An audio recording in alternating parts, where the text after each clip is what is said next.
Welcome to the jungle. We are at turn 98. This is where we last left off. We were looking at the attacks I made, and we saw that. We saw the two flames from the sky I did, and we can't really predict exactly where the fights are going to happen because Asphodel has all this stuff. And I was looking ahead at the next turn, trying to think how I'm gonna go through this, but there's just so much going on, and I'm sorry, but I'm just gonna have to spoil it, and we're gonna have to do it from the map because if I try to do it like I did here, I show what I have in the script and then show the battle, it's gonna be so long and confusing. So I'm gonna spoil the result by showing the map, and then we'll go from there. And if some battle has an interesting script that needs to be seen, then I go back to this turn and we look at what I had scripted. Just one thing before we make that change. I lost this vampire here and I was confused to why he was here, but after recording I remembered that what happened was I moved him by mistake because I was trying to see how the commanders and units I had around this region, how fast I could get them to the throne here at Malma. And let's just take a random unit here, this guy, and I will do something like this and check the movement distances and then see that if maybe it was better to go to another province, and I ended up leaving like this. And because it showed the gray line of stealth, I thought it was a spy, and he was patrolled out. And yeah, I even apologized to Cookies, I think, because he was not supposed to be there, and it didn't make any sense. What am I gonna do with a single vampire? And he had a knight in it anyway that I didn't want to lose. I don't lose him because he is immortal, but I didn't want to lose the item. So that's what happened there. Now, I was saying as we were looking at the battles that he didn't take, or he just left very bad units that he wasn't fighting, but that's just because I didn't show this turn yet. And yeah, he is fighting, as you can see. And instead of going through here, we'll just spoil it and go to the map as I said. And I'm gonna have to split this up into general areas of conflict, like fronts. I think this side near this throne, I'll just call it the Winter Peaks front because I'm building. Well, I won the battle here, which is what I wanted because I wanted to put the 3 red seconds, because this is the place where it connects directly to the throne here at Berman Heights. So this is one front. Another front I'm gonna call the Scorpion Cracks front because I'm the same thing. I'm putting a 3 red seconds fort here. This is the red line here. The magic phase ritual line, and it's red because it's a blood spell. Yeah, and I won the battle here, so that's good.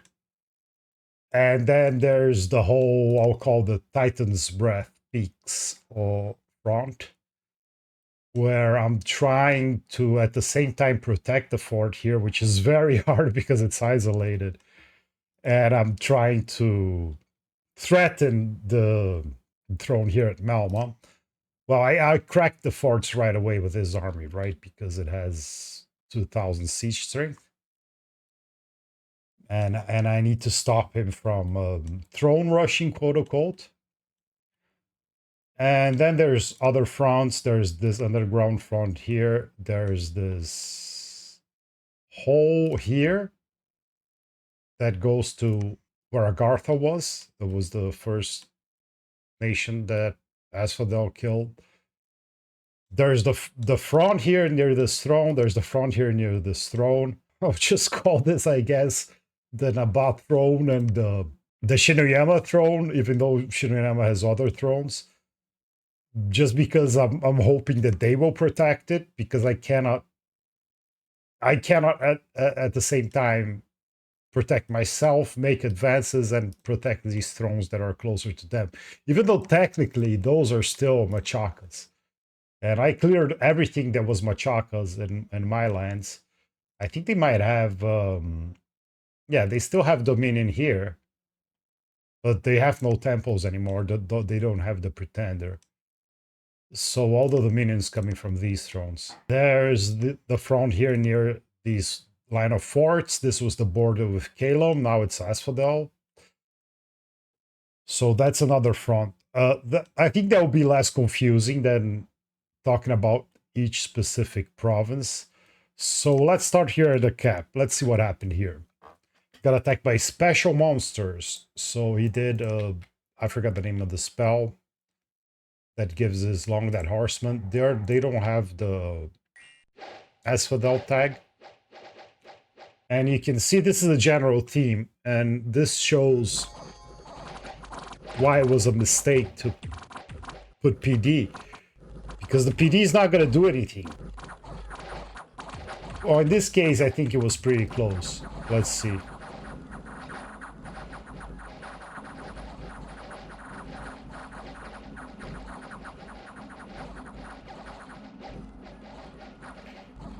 Yeah, we almost won here, so... But that was all. Now we're left with one PD. I don't know if he wanted to follow that up with an attack in the move phase, but perhaps the fact that we won here and here stopped the attack, or the fact that we won here. I don't know, but it was completely pointless. If I hadn't put any PD, the result would have been the same. Now, we had an attack here. Let's see what he brought. So here is just wyverns. And we have a little bit of PD. Gladly they didn't land on my wolf tribe here. This is a PD mage, by the way. And we were able to route the wyverns. So that's a win. Also, I can't tell. I'm gonna have to watch Cookie's video when it comes out. I don't know how detailed he's gonna go through this. But this was maybe part of the army he wanted to bring, because part got interrupted. Here we have a couple of battles. So he sent along that horseman, but we were prepared. These guys have gems, right? They do summon water power. This is where we're fishing for the water fire random.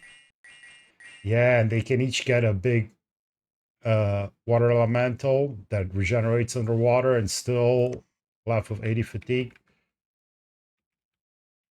So that's great. We have our mercenaries here too, in addition to the PD. These guys cost 4 gold to recruit.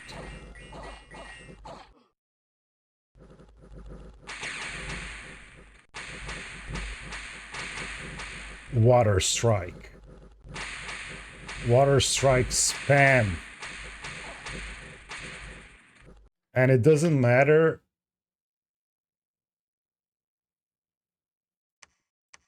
Oh, in this case, there's no damage. That they have cold resistance. They're still dying to the water strike.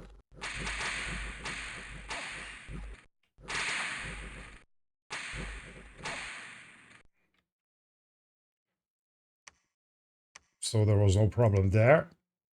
And then they followed up with an army. Let's see what they have here. Not the best carrion and mannequin,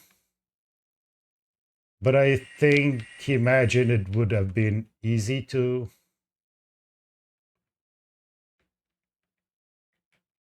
conquer this province. We don't have water gems now because we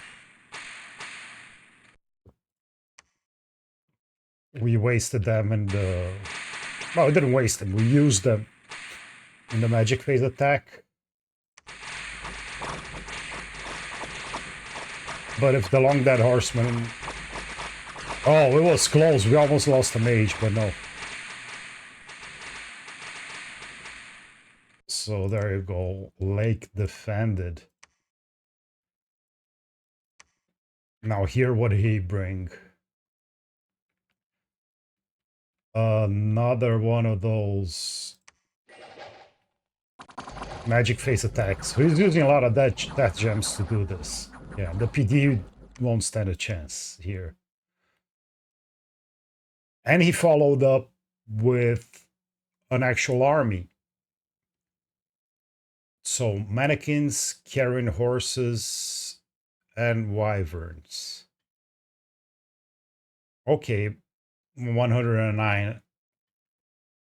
It's commanded by the carrion commander, so this tells us there's not a big magic support, so this will be a very easy army to kill. But the problem, of course, we know is that they have so much stuff that we can't at the start of the war deal with everything at the same time. We'll have to get raided a little bit and then push back. Now here we have did a small PD dump and had some mages prepared. Even have an archdevil here, a thug. And some Zots doing animate skeleton. And they brought the trolls. Griffle the troll. This is the mercenary that worked for me in the Machaca War. Can't trust mercenaries, man. They switch allegiance if somebody pays more. Yeah, we'll have no problem here. Waste of gems, to be honest. But yeah, here we defended. We have a lab. And we're going to get the 3 red seconds. So once we clear the armies on top of these forts, we'll be able to attack Berman Heights directly. What did he attack us with here? Oh, here he has some mages. And he has Black Centaur, which are scary. Has a very thugged out Sea King.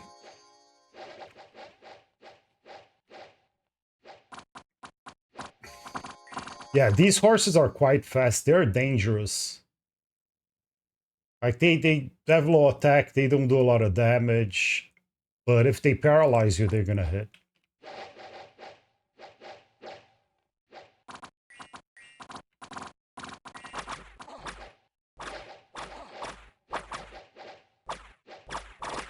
I don't think the archers will be able to defend the mage here. And the Black Centaur already came.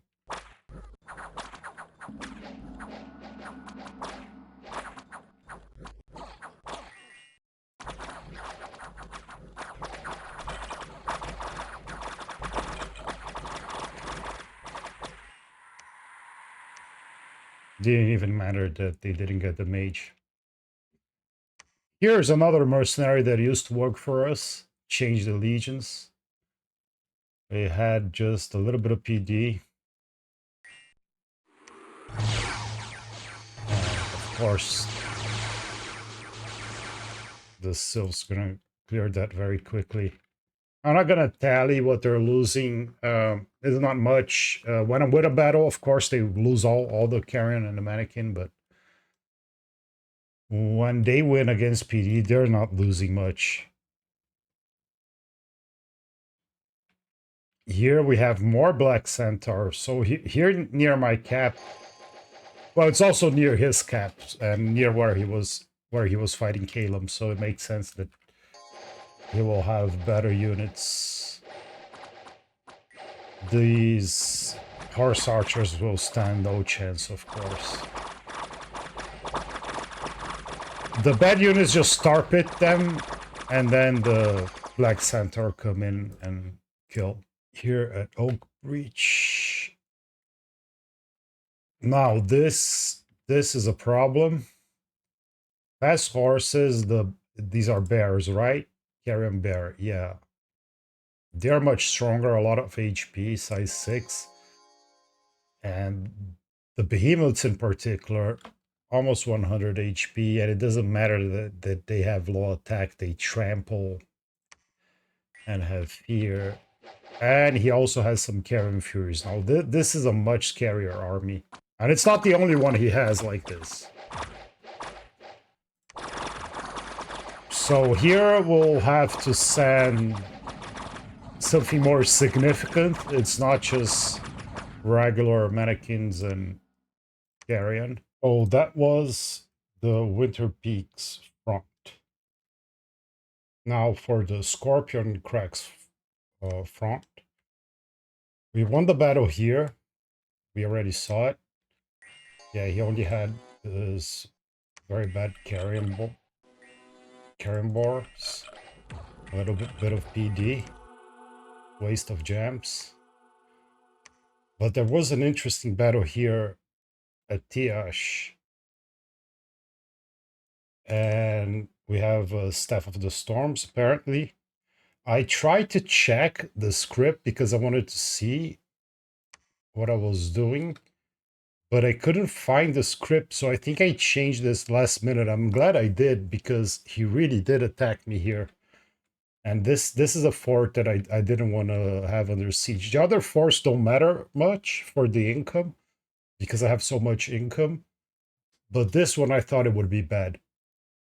So I'm checking now, and all of these are Death Seat Branders, which are not very useful because I can't put them in communions. So the apprentices, I mean.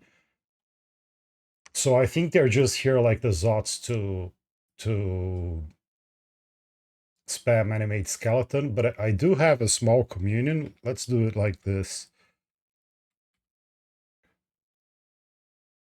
Yeah, I have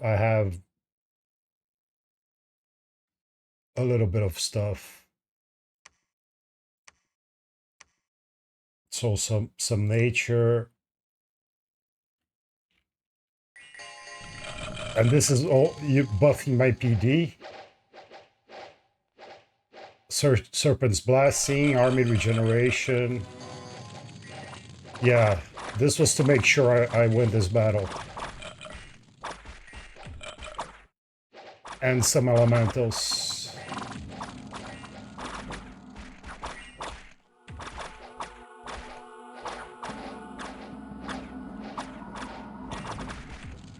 What is the Crow clan doing?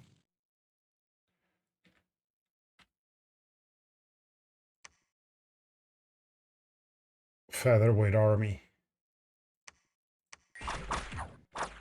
Yeah, so I was ready for Foul Vapors, I was ready for Earthquake. I had some elementals to support.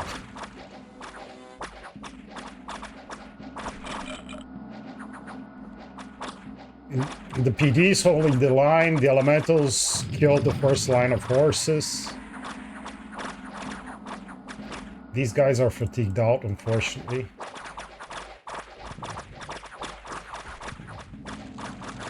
So in a way it sucks that I lost these mages, but they were not really my preferred type of apprentice random. And it was good that they were further in the back, because the important mages are here, and the horses that were on attack rear went for the less important mages. Yeah, in the front of the PD here is buff, twist faith, resist, regeneration. So they're doing pretty well. Didn't get any protection buffs, did I? No.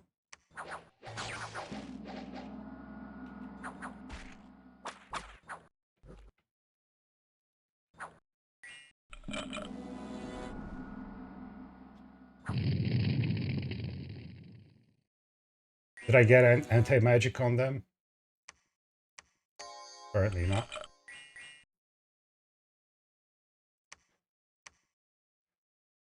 Yeah, this was an important one. 300. Not the best quality, but the horses are dangerous due to the speed. The carrion ogres are strong. And the rest is just chaff. Yeah, you can see here in the map why I thought Yash was important, because these forts he puts under siege, but they don't give him an opportunity to push too much in my lands. And of course it sucks. I had a temple here, I lost, and I'm losing a lot of temples, but at least for this nation, they're only 300 gold. But from here, if they had a big stack here, they could raid a lot of this stuff that I didn't want raided. It would not only destroy the temples, it would hinder my reinforcements. Here they put it under siege with what? Not the best, but a lot of horses. So the horses being fast are dangerous, especially on a attack career like that. Here at Balconia, I don't think we really try to defend. Yeah. Yeah, I think it was bad to put PD in these places. But it was good that I didn't even try to defend when I knew I couldn't. Because the ones I tried to defend, I succeeded, it looks like, in all cases. They have some Sagittarian carcasses here, so they'll put the carrion seeds and yeah, this guy has a carrion seed. They'll gain a manikin.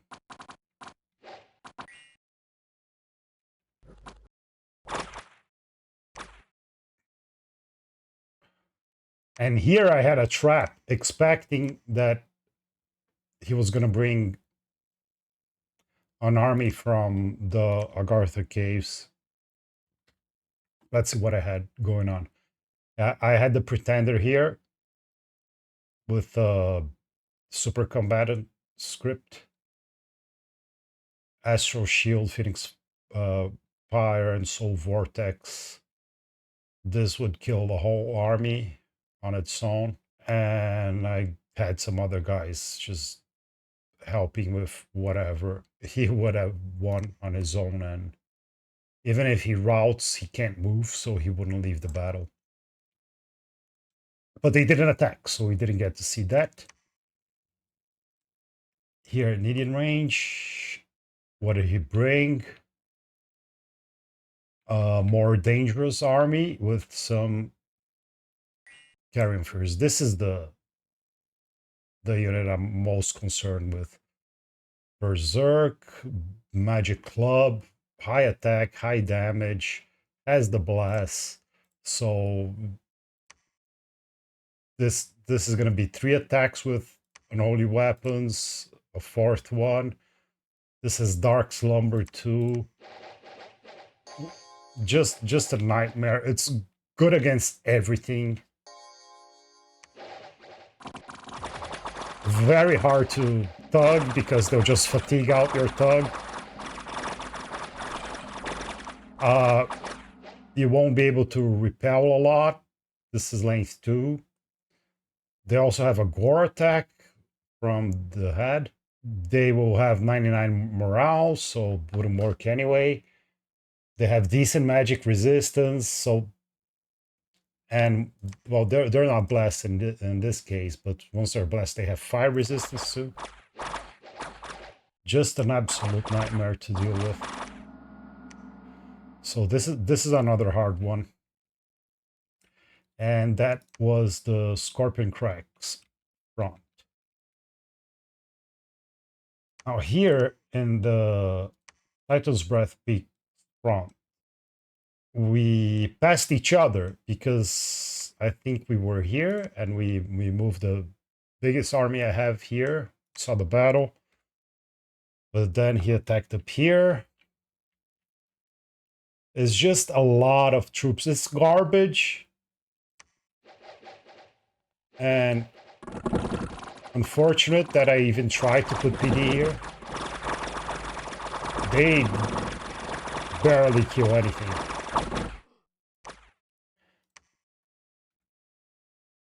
And then here it looks a group of carrion furies. This is very dangerous because one thug could kill like 500 of those carrion mannequins, but then you might run into this small group and they wouldn't be able to kill them with the bless. In particular, I cannot send anything sacred against them, no matter how good it is. Because we're talking about 4 unholy attacks per turn, in addition to the fatigue and everything else. And they put Titan's Breath Peak under siege here with just an army of trash. Here, another army of trash, but a lot of numbers again.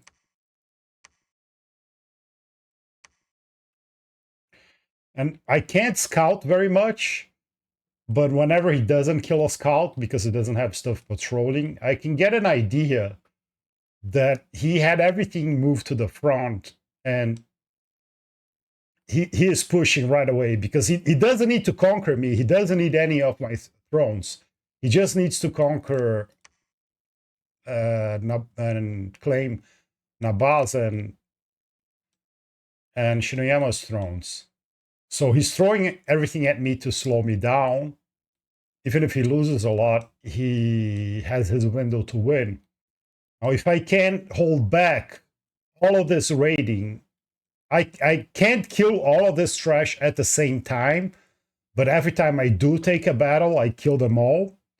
So eventually he's going to run out. He's always producing more and he's making money, but I can outproduce him with my income. He did do substantial damage to my income, though. It was 14,000. Now it's a little bit below 12, but it's still a lot to hire Bear Clan and such. So this was the Titan's Breath Peak front. What's the next front? Now we have the Nabathron here. We succeeded in putting the red seconds. We are getting our illusionist. Nice. We're not recruiting a lot here. I'm hoping they will defend, but we'll see what happened there.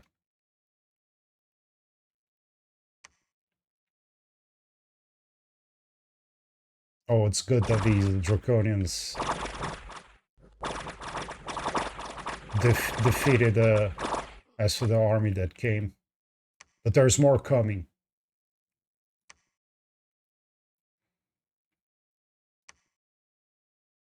Yeah, this was mine. And they took it, so what do they have here? These are just horses, which are bad units, but being fast, they're dangerous. Okay. So I'm not recruiting here. I'm just trying to defend and keep this path open in case I need to move in. Here are a lot. So that was the Nabat throne. Now, near the Shinoyama throne here, I also didn't push. I'm consolidating stuff here. I lost a lake. Did I even try to defend it? No. Just a little bit of PD. And it's just trash. Okay.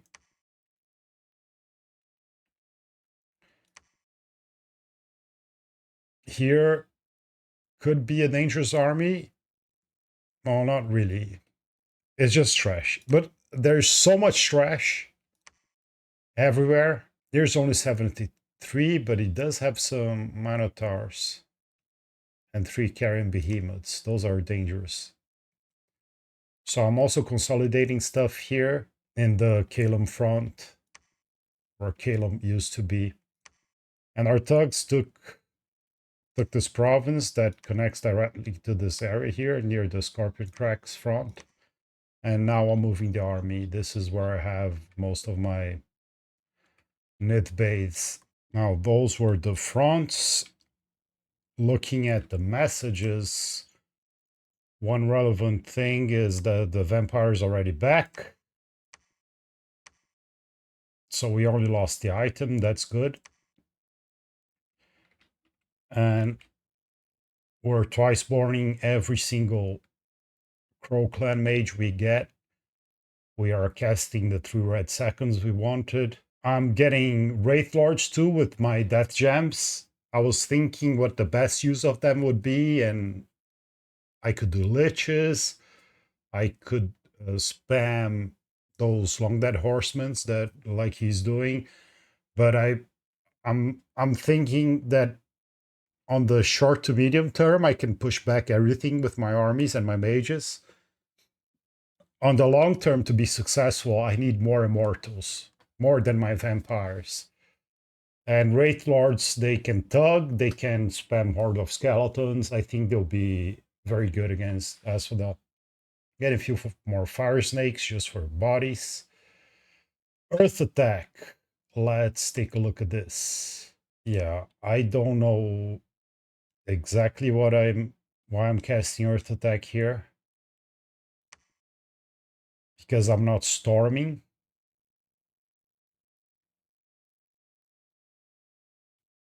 But maybe it's just to check if there's a dome. Another Earth Attack. Let's see. Yeah, I think there are 2 Earth Attacks here. Yeah, I don't want these guys making more progress here in my lands. So I'm breaking siege, but if I break siege at the same time they move out, I'm just gonna catch whatever is left, if there's anything left. If I cast enough earth attacks and kill all the commanders, there isn't even a fight. They'll just rout or disintegrate on the battle. So here I understand the idea. I remember is to make sure this army doesn't make progress in regions I want to protect. I don't want them, for example, getting in my little underground Zot system down there. It's gonna be hard to flush them out. Like on the borders, it's fine. Putting forts under siege on the borders is not ideal, but since I can't kill everything at the same time, I can tolerate that while I destroy the first waves and start making more progress. But if they get in this middle here, then it's gonna be very, very tough.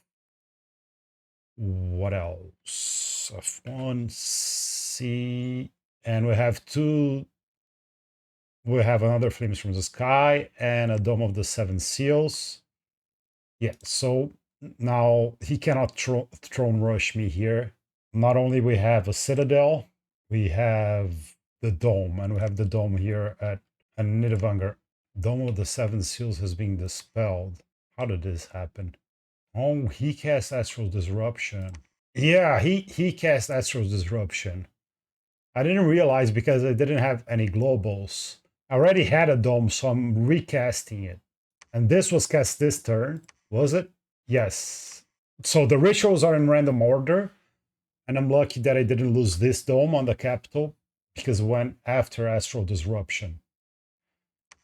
And this was a very smart thing he did. He had dreams of the Awakening God. He knew how many glamour gems he put, and he cast Disruption with a number of pearls below that. So it got all the local enchantments, it got all the other globals, but left his globals. So I'm recasting it here. Okay, now this makes sense. This also explains another message here that I forgot to mention. A major disturbance in the astral plane has resulted in a wave of magic. Yeah, this is the tell that there was another astral disruption. So magic +1 again and horror marks again.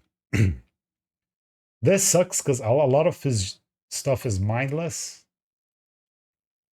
So it hurts us more than them, but is it magic 3 everywhere or magic 4? Some provinces are 4, some are 3. Yeah, and the other dome is on the Throne of Fire here to protect it from throne rushes. So he cannot get my thrones, but as we know, it doesn't need my thrones to win. Forging. We need a lot of nature boosters. We cannot and should not rely on communions to do our big nature stuff. And we need Serpent's Blessing to protect against foul vapors, and just Serpent's Blessing is not enough, so we also need army regeneration. Army regeneration is good for everything, right? And in some cases, we might need relief in case he casts Rigor Mortis. So I'm struggling, and not only I need the boosters to be able to enable my, because with one booster, my bear clan that, let's look at one here, that has Earth 1, Nature 2, with one Thistle Mace, he can cast Strength of Gaia, and then he becomes Nature 4. And Nature 4 opens up all these spells for us. Without one, he's very, very limited in the type of nature buffs he can put. A lot of our fights that we can't take is just because we cannot bring enough nature magic to protect it against the stuff we need to protect against. Cornucopia is also an attempt to spend less nature gems. And in case we are raiding or we are defending places with our labs, we won't need to resupply with nature gems. Chains of Reconstruction for our Pretender, Waterlands, Robo of the Sea, Girdle of Maya. This is also Thug Gear. Oh, we got another. Yeah, we got the Fishmaster here to help defend this lake. At least this lake is well protected with 2 mercenaries and our mages here. But ideally, instead of spending a water gem, we would have a Waterlands in each of them. Because for us, if we craft it here with a hammer, is just to water. One thing that we should look at is the graphs every turn now,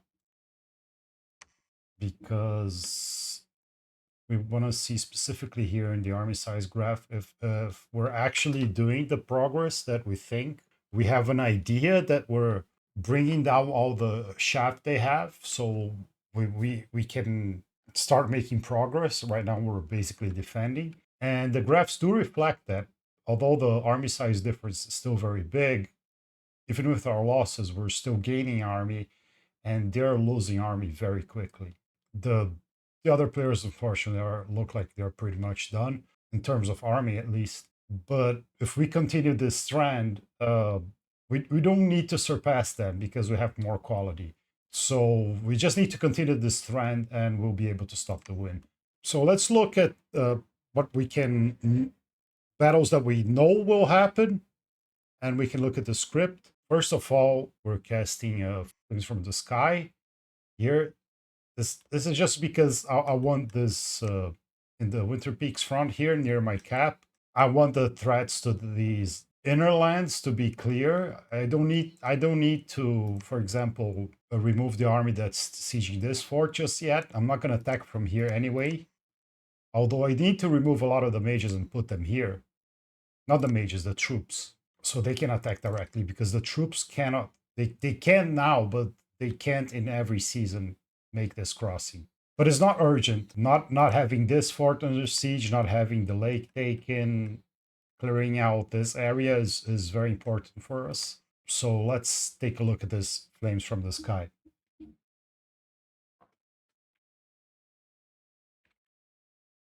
Some centaur there.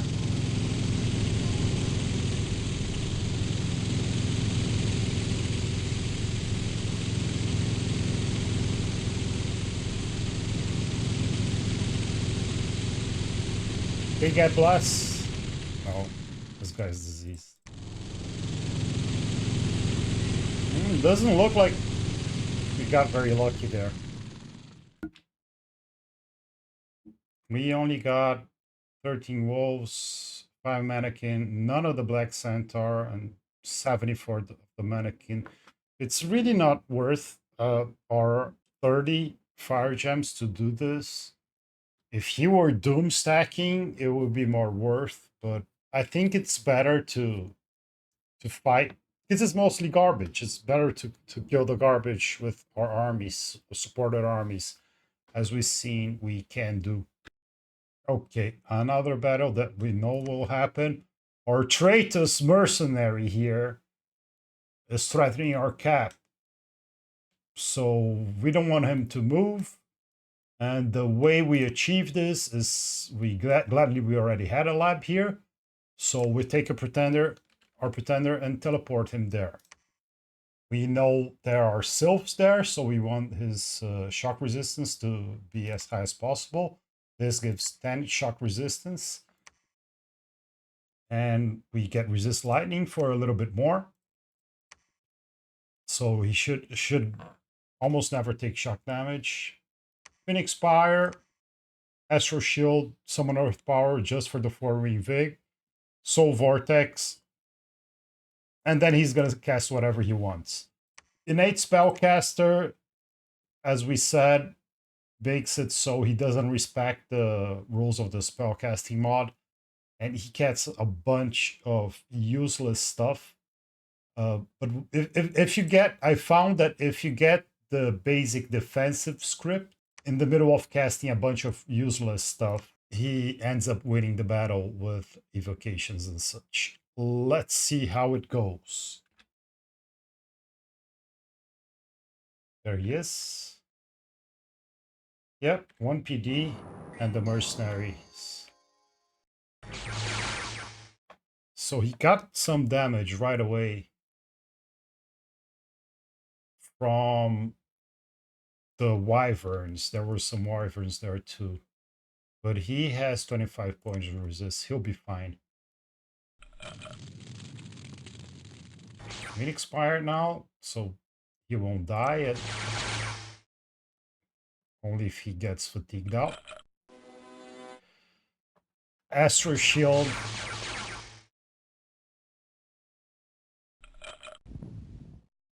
Summon Earth Power. Only 8 fatigue. How much is his Reinvig now? 4. Okay. Took a little bit of damage there. His max is 229 and he has 113. He'll be fine. With Soul Vortex, he'll start regenerating. And now the evocation starts. Now he's fine. Yeah, Flame Eruption.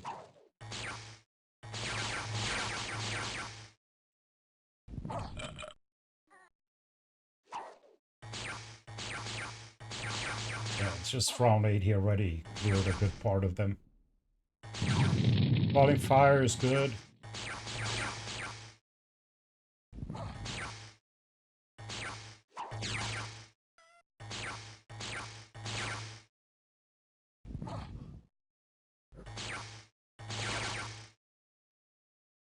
Yeah, up to 154 HP.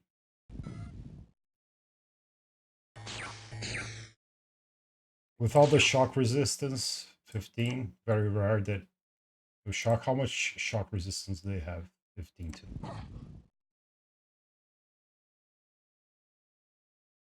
So it might have been better to put Chains of Reconstruction, but I know he's not gonna die anyway, and it's better to ensure that he doesn't get shocked.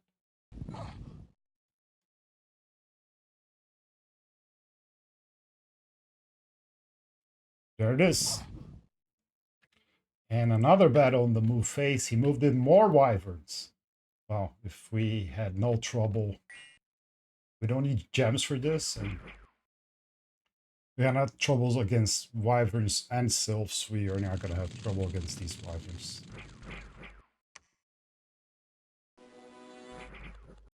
Astral Shield, these 3 already. 4 could not hit him. So Vortex, now regaining life. And now he starts casting stuff he doesn't need. Gift of Splendor. Fist of Iron is good. Gift of Displacement, completely unnecessary. But it's okay. It's not. Quickness is absolutely useless. What is he going to do with quickness? Where is it? Here. Yeah, wow, you don't attack, so what does it matter? They attack twice as fast. You wage twice as fast, that doesn't matter. And bonus to attack and defense skill. Well, that's great. Wow. That's 7. Amazing.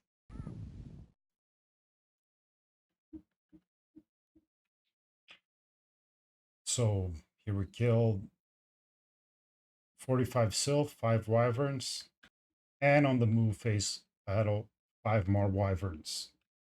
Another interesting fight that we're scripting is to relieve the siege here at Farah. Again, we don't have a lot of units. We have like 40 bear clan only, so we have to supplement with mages and trash. You know, he has trash. I have trash I can throw at him too. Bunch of soulless, a bunch of wolves. And we're doing army regeneration, as I said, Frostfan, anti-magic, life after death, and legions of steel. We're doing elementals to have more bodies. We're trying not to go overboard on gems, but having enough to make sure we win. And we're using the Zots too to make a bunch of animate skeletons. And in case we get flanked, the Zots die. I don't care. And we're using the water random apprentices here because they can cast Frozen Heart. And hopefully this will target the non-undead units that don't have cold resistance. Although this could surpass cold resistance too. And it's only 20 fatigue cost, so they should be able to cast like 4 of these before they fatigue out. This is the script. Let's see how it goes. What do they have? A line of trash and just some horses.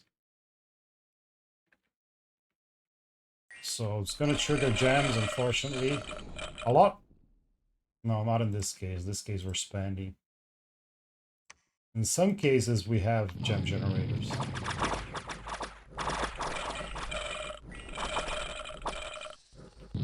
At least we preserve our bear clan because we need to mess them up to take more fights quicker.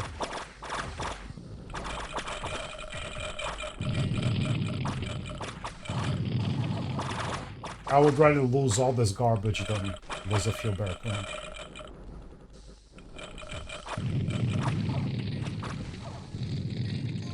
Don't get to my mage. The walls are out, of course.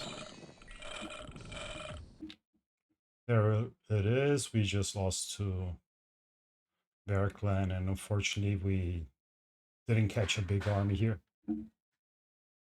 Here at Oak Beach, we are doing 2 earth attacks, and we are breaking siege. Now, if you press U, yeah, it says units breaking siege or moving. This is perfect because this excludes commanders and units that are there that are not going to participate. So we have a communion casting opposition. The Asphodel reanimated units are magical, so I'm hoping this will get the... We know that there are dangerous units there, like a bunch of carrion behemoths, and we're hoping to get them this way. Here's another communion master coming in as a bird. Serpent's blessing, and we are using our earth apprentices in this case to be communion slaves with 8 slave matrices that we've been slowly crafting. The nature variants can do animate tree.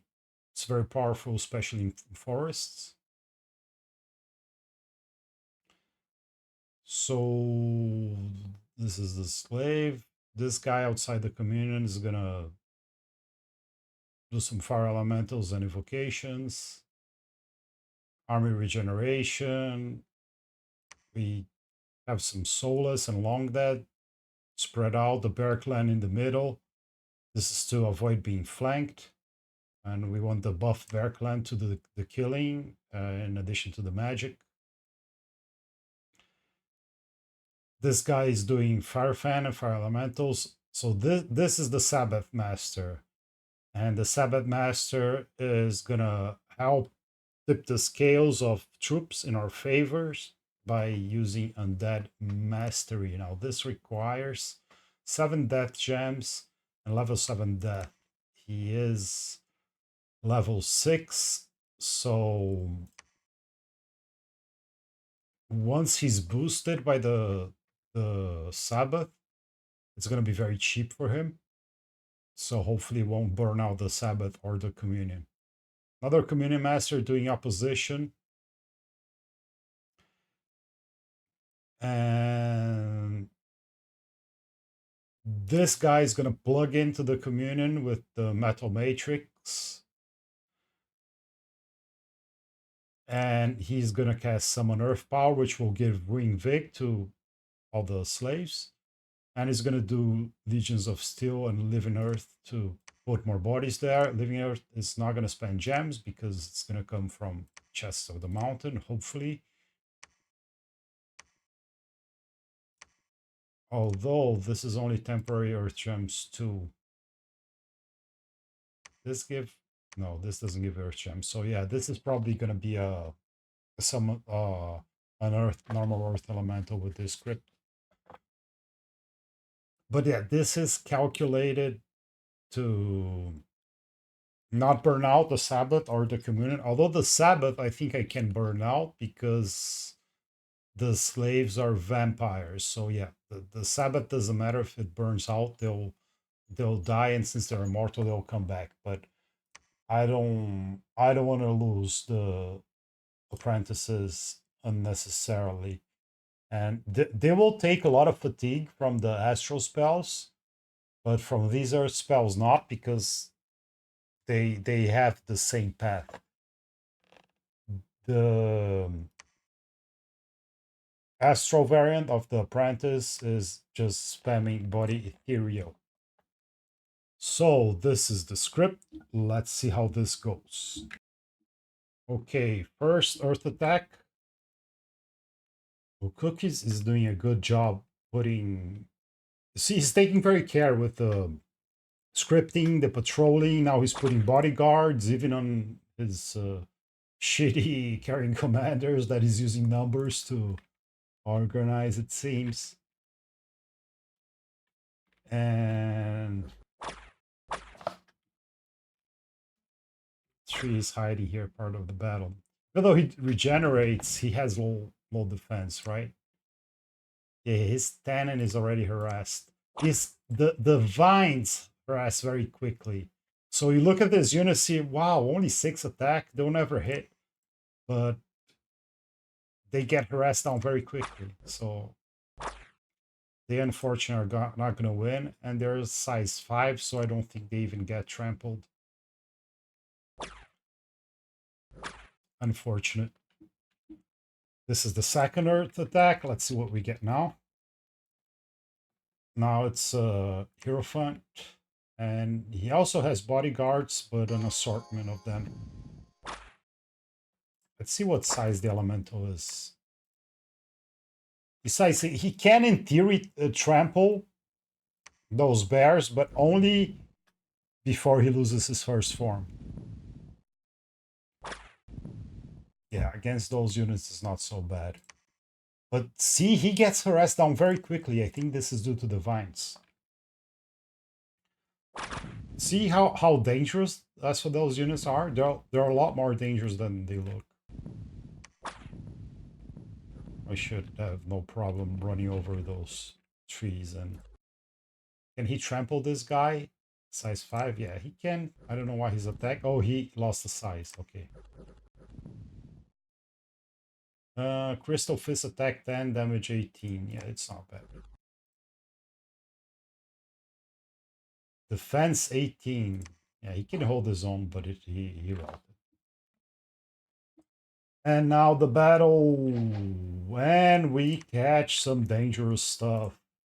A lot of Minotaur manikins, a bunch of Carrion Furies, trolls and more trolls, another group of Carrion Furies. So this was a prepared battle with not a lot of troops.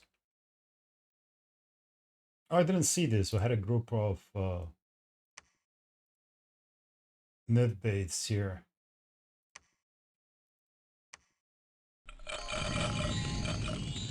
Reinforcing from the cat, no doubt.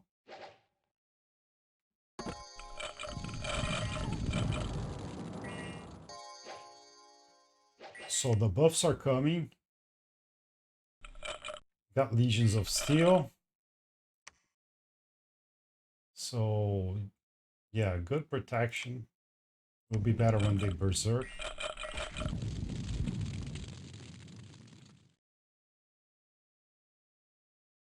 Sabbath Master.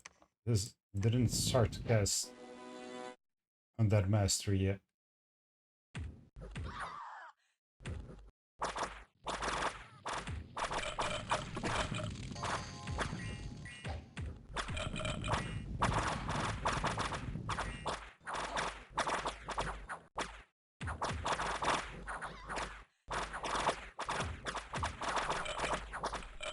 How much MR? 11. These guys have 12.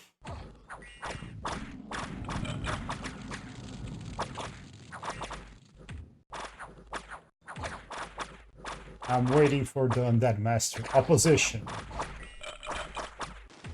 So opposition should target the highest HP. So this is 29. How much does Carrion Fury has? 33.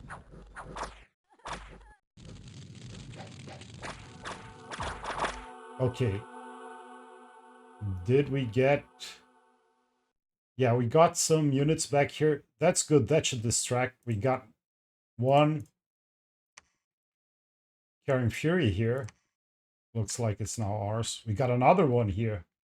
So even though most of them pass, is still very useful.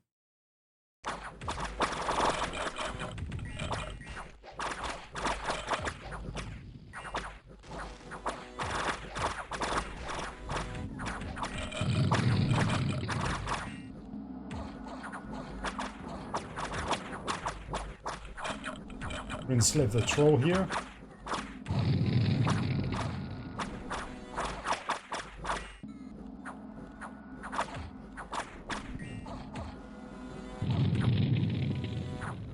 Nice. These guys are paralyzed, probably due to opposition.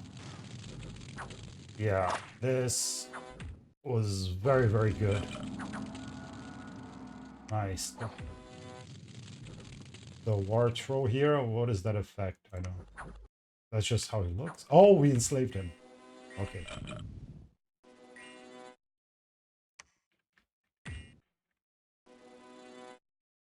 Very cool. The battle summary. The crow transformed, changed shape. We lost almost all of our bear clan, unfortunately. Gained 3 harpy manikins. Gained some other crap. Let's see if we can tell.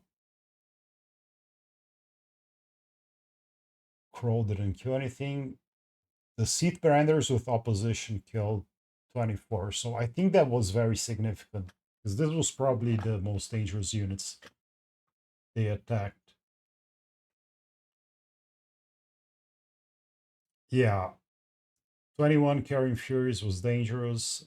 25 Minotaur Manikins was dangerous. 12 Trolls. Sea Trolls was dangerous. Yeah, it wasn't very big. I think we could have taken more with all the magic we had prepared. But the important thing, I think, is that it worked. Another place we're attacking is the Mountains of Madness here. We're gonna relieve the siege on this fort. Now, it's good that we won the battle here, because now we can move stuff from here. And although ideally we would build a lab this turn, I'm choosing to move all the mages away to help in this fight. And we got a staff of the storms here. Yeah, we do. Okay, so we'll have storm. And then they'll be able to summon storm power. And this guy's going to do Army of Mist, very helpful. This guy spamming opposition. This guy spamming opposition. We have a lot of moss body spam. And it's important that we have poison resistance, even if they're not doing foul vapors, because otherwise the moss body is going to hurt us more than them. We don't have a lot of bear clan, just a little bit. We put them on the middle to get the buffs, and we try not to get flanked with Solace on the sides. Legions of Steel with no Earth Gem expenditure due to the chests of the mountain. Very good. Frostfang, protecting against Cold Blaze. Here we're doing army regeneration outside the communion, and even with Strength of Gaia, army regeneration needs 5. So if we don't want to, its fatigue costs 300. So if we don't want to spend a lot of gems, we have to put 2 boosters, and then it starts getting very expensive. So it's tough. We want to use our bear clan more, but it costs a lot of nature gems to make them this useful in the late game. The ones that we can't use don't have enough nature gems or boosters. We're doing animate tree because it's going to put more bodies in the field, and we need more bodies in the field. This was one specter that we were fishing for the water random, so we could get Stygian Rains. We didn't get it. We got glamour. This is a mistake because this costs 4 glamour gems, and I didn't have, so I should have him spam luck instead, because if I put him on spells, one of the things he can do is spam illusions, and illusions are not good against mindless. Fire fan, some fire elementals, and these are the masters. Will of the Fates. Again, we won't have enough gems for this, doesn't matter. Serpent's Blessing. Doubling up on army regeneration because of how important it is. And then opposition. Yep. What's this guy doing here? It's just a bait. All right. That's the script. Let's see how it goes. And there it is, the storm. Now here we have a few carrion furies. So Stygian Rain's already cast. So as you can see, their protection against mundane is 24. Should be even higher with Legions of Steel that they didn't get yet. Oh no, actually, Legions of Steel is not gonna make it. It's only gonna make it higher for magic. And Fog Warriors, pretty good.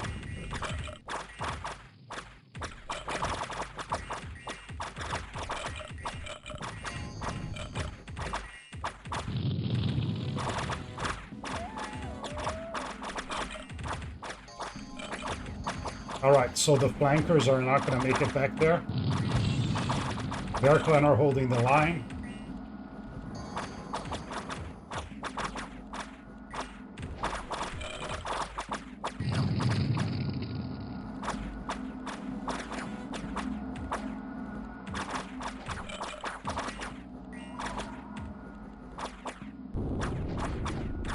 Nice.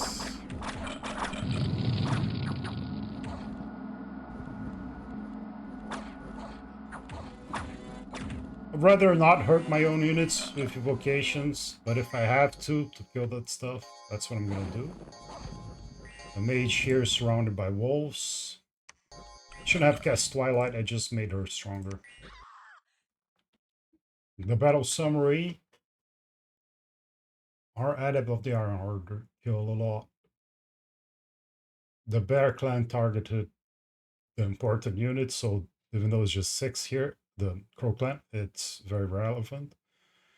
Only lost 6 Bear Clan, that's good. We need to pile them up so we can put pressure. We gained a Carrion Fury, nice. And lost a little bit of trash. It wasn't much, but you never know. Now here in Balcoria, we want to relieve the siege too, but looking at what I'm sending, oh no, I'm pressing Y, but I should press U. Yeah. It is a very small party with a little bit of mage support. Shouldn't even be using army regeneration, probably should just be casting the non-gem variant because it's only 12 bear clan. But one of the things I notice is in reality, this file has the Queen of Winter coming with Stygian Reigns and Life After That, but I think she didn't come. I prefer to left her here because I'm still concerned that this army is gonna emerge from the Agartha caves. So it was even smaller than this. If I know the Queen of Winter didn't come. So this is very risky because as you saw, here it was more than it was needed. Here it was more than it was needed. But here I'm setting just a little bit. And it's not enough to take what's here. But I'm hoping he pushes in and then I can catch whatever it is left. Although he could reinforce from here. But if we just hold until we have big armies, we're never going to get anywhere. So I think a few risky plays are in order. Let's see how it goes.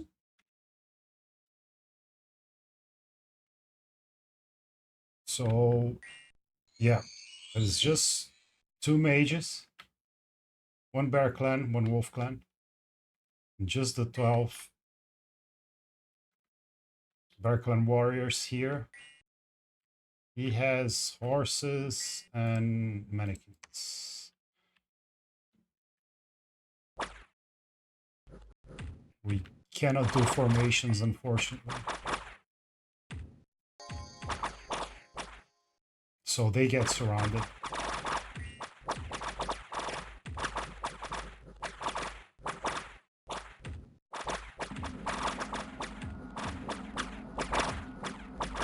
And even though they are regenerating, it's just not enough.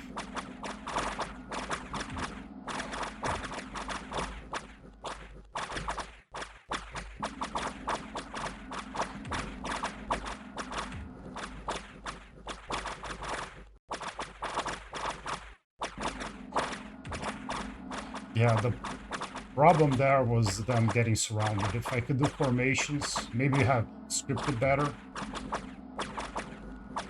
But also they're bad formation fighters. They're only 2 per square.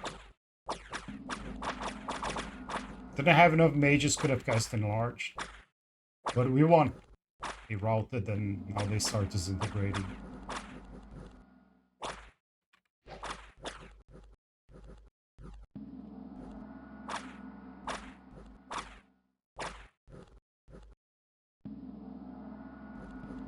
All the bear clan are gone.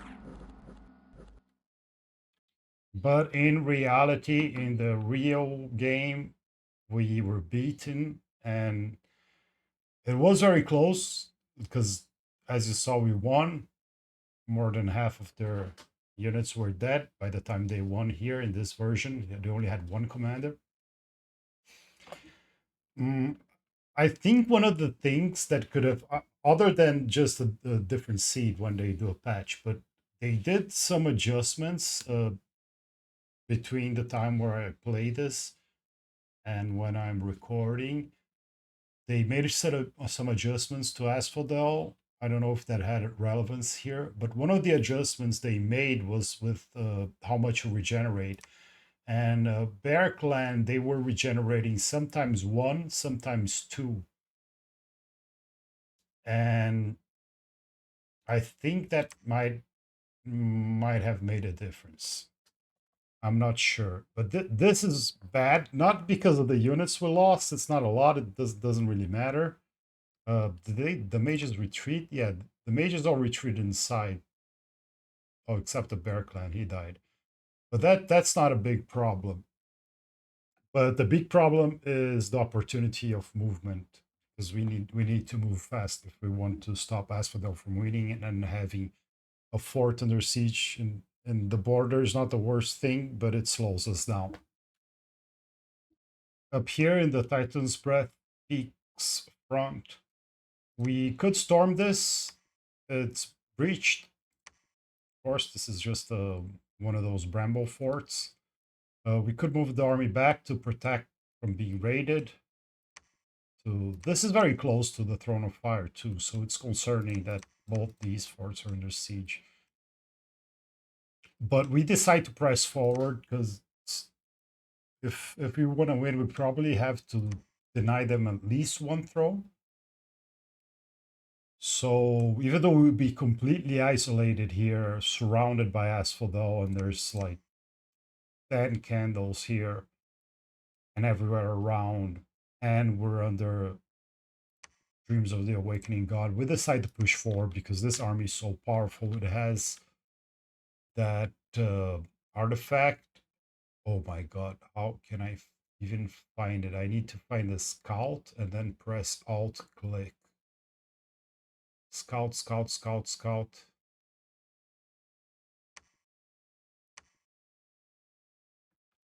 There. Dome of the Ancients. So it wards half the rituals. And this army has everything. It has a lot of units, a good variety of units, and has spheres, storm drakes, trolls, kidnids, nidbathads, nidbates. It has the Pillar of Truth. We have Gate Cleavers too. They have good morale with the items. As a communion.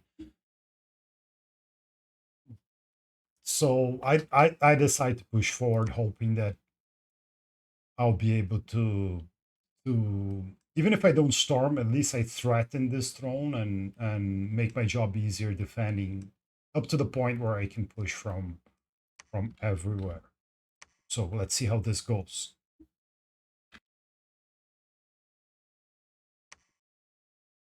A big fight. This is PD, just a few carrion furies. A waste of gems, unfortunately. They did gem bait me. Oh, the new sprite for the moose. Cool. Oh. That's weird because here it has the correct sprite that came with the new nations of Matia. But when you click on the moose, it has the old moose sprite. And he actually doesn't have armor. So yeah, this is wrong. They need to remove the armor here and then adjust this.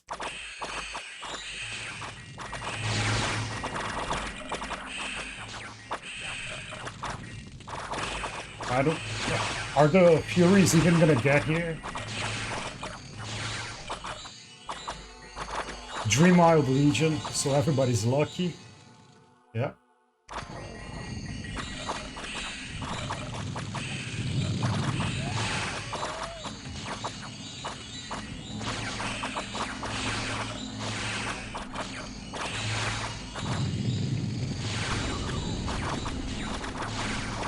I'm probably killing more of my stuff than they are.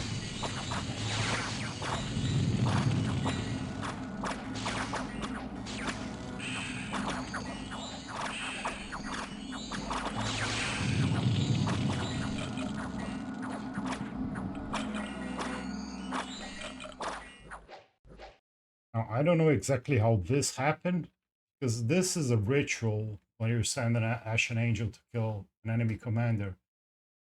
But it seemed to have happened in the move phase. I don't know if that's a particularity of this ritual. And it also got if that's the case, then maybe got through the dome, which there's a 50% chance. But he was not very lucky because he got my thug here with the Tartarian chains. And he has increased attack skill, so he will always hit with the 24 attack. Very good stats. He's gonna bless himself. Ice Strike. It hit. 16 points of damage. And he's cold resistant 15. Now he missed. What's her precision? 14. Very cool from experience.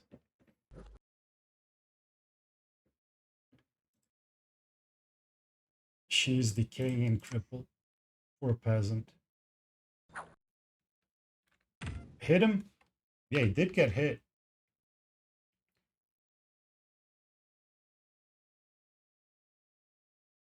Oh, wow. Huge damage roll. Increased due to slashing, but he resisted the decay and disease effect. Yeah, 14. His max is 18. And he has Undying.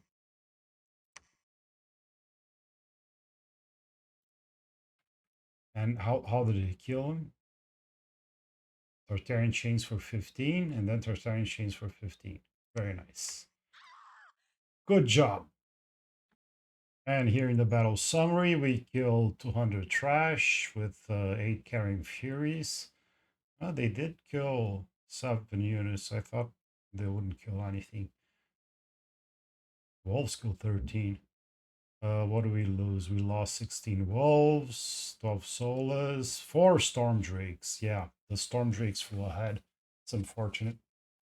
This is probably what the furies killed. And 5 fire snakes. But it's a big waste of gems, and to recover the gems, we need to do logistics, which is tough at this region.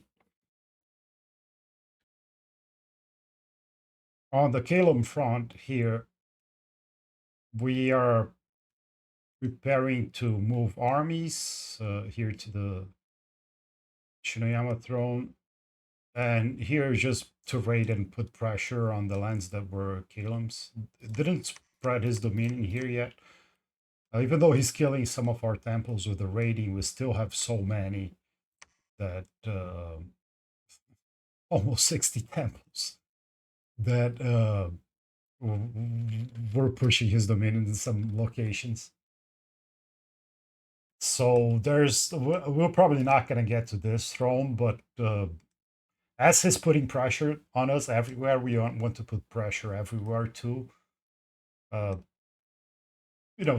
he cannot just focus on taking these thrones and focus on causing problems for us here. And one of the locations in particular we want to protect are the lakes, because from the lakes they're harder for us to attack because all their units are amphibious, not all of ours, and it opens him up to raid inside from here too. So we have 80 trash here and removing whatever we had. This is one of our Stygian Rains casters, but he can go underwater and spam Horde of Skeletons. This guy can do Shark Attack. And it's like a Howl, but with sharks for underwater. This guy can do Friendly Currents. Now we have all of these Vine Ogres that we summoned a lot during Utter Dark. We mostly wanted to use them for Soul Vortex Communion Slaves, so they can become batteries. But we just have to get whatever water breathing units we can, and they are for amphibian. These guys are not, but he has Gift of Water Breathing. Yeah, Friendly Currents, Living Water. We hope this will be enough. It's not a lot, but they don't have a lot too, and it's garbage. So let's see how it goes.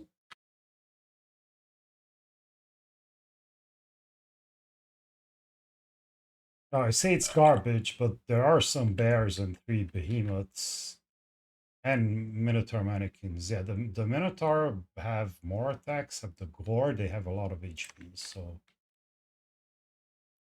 It's not as fresh as it could be. Friendly currents. I don't remember what it does, to be honest.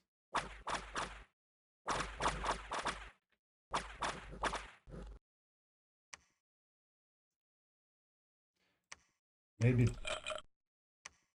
No, they have underwater penalties. Maybe on the trolls I can see it. No.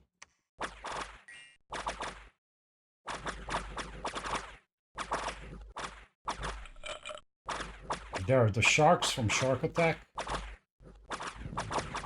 It's not a lot.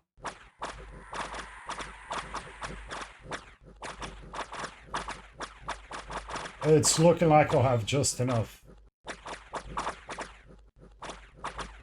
And here is good that I don't think he accounted the difference in combat speeds for underwater. I made this mistake too in the past.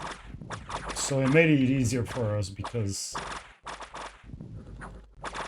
our units are on the front line and yeah, they can't trample size 6 Vine Ogres very well. Trolls regenerate, the water elementals regenerate. Are they affected by friendly currents? No. Not that I can tell from the stats.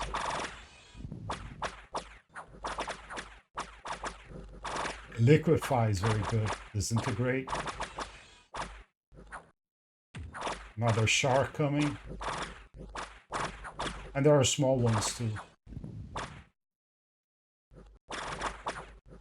Yeah, this was very nice that the combat speed made them come in a line.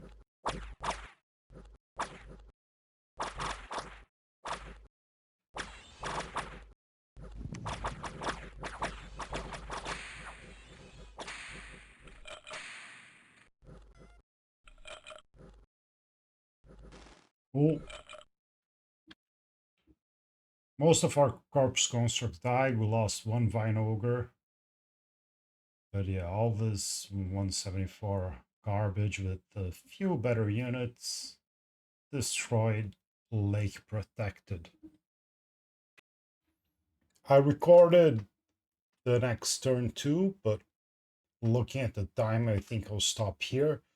This start with the war with Asphodel is really... There's really a lot to talk about, so I don't think I can do more than one turn per episode for now. And we'll see how we go from here. Thanks for joining me. Bye.